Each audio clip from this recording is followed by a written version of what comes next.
Bonjour à tous et à toutes, c'est Paul Dame pour vous présenter aujourd'hui encore une fois un séparant sujet. Et cette fois-ci, je me suis posé la question du soufre radioactif. Qu'est-ce que cela pourrait produire chez nous, enfin Homo sapiens et autres qui utilisent les mêmes acides aminés que nous? Si le soufre était radioactif, est-ce que celui-ci serait bien replié par les enzymes? Est-ce que il y aurait une possibilité de, comment dire, d'extraire plus facilement et puis de les reconnaître plus facilement, de les détecter plus facilement, étant donné qu'il existe des compteurs GGR assez fins, on peut envisager que si on coupe comment dire, les différentes protéines afin d'obtenir des acides aminés. Si on les déplie, si on les, si on fait ce qu'il faut en fait pour obtenir des acides aminés, à mon avis, il est possible d'en découvrir déjà qui ont des formes isotopiques puisque les, les éléments communs, euh, les éléments du tableau de Mendeleïev, à mon avis, sont présents en différentes quantités dans les acides aminés. Mais en plus, je pense que peut-être pour les enzymes, il est possible qu'il y en ait une catégorie encore plus fine qui puisse faire la distinction entre les acides aminés ayant un isotope ou un autre ou encore autre chose afin de bien agir et agir au plus vite puisque l'enzyme est un catalyseur biologique de réaction biochimique, ça on le sait, et doit par conséquent, agir assez vite. Et pour agir assez vite, j'imagine qu'il est préférable que l'enzyme sache comment agir le plus facilement possible.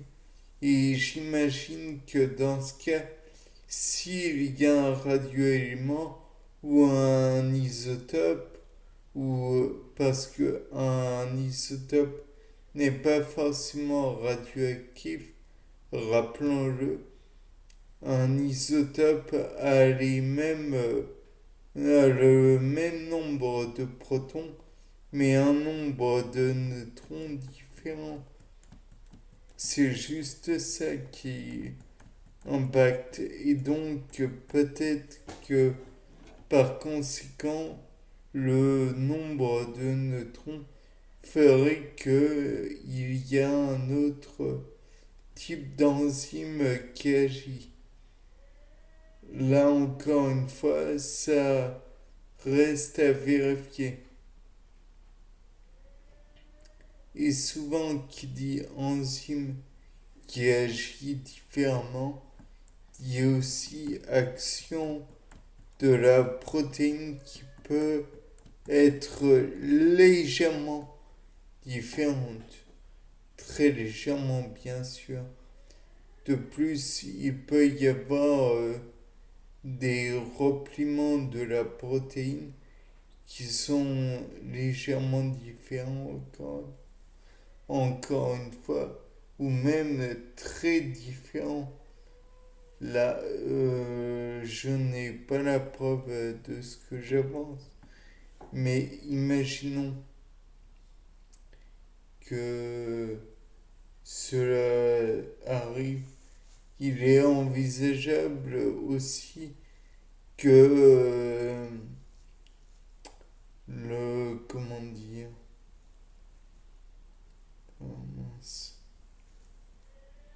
Il est envisageable aussi que l'endroit où va se fixer le site actif en fait de la protéine en question afin qu'elle ait une conformation dénature la protéine qui donne la conformation et le repliement utile et nécessaire pour la fonctionnalité de de cet élément qui contient un élément radioactif.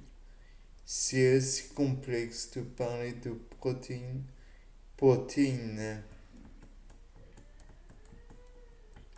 Donc là, on imagine éventuellement qu'une protéine peut dénaturer une enzyme lors de son repliement. Et du moins, c'est ce que j'imagine. Et de plus, il est possible aussi qu'elle ne dénature pas naturellement cette protéine, mais peut-être ralentit-elle cette action de la protéine, joue-t-elle peut-être un rôle inhibiteur, si je puis dire, de la protéine, de l'enzyme, et donc peut-être que avec la quantité de radioéléments qui est produit, peut-être que plus une protéine est constituée de radioéléments, plus elle va dégager de protéines, bon, de particules radioactives. Néanmoins, il est aussi possible qu'elles ralentissent d'autant plus le, la manière de fonctionner de l'enzyme.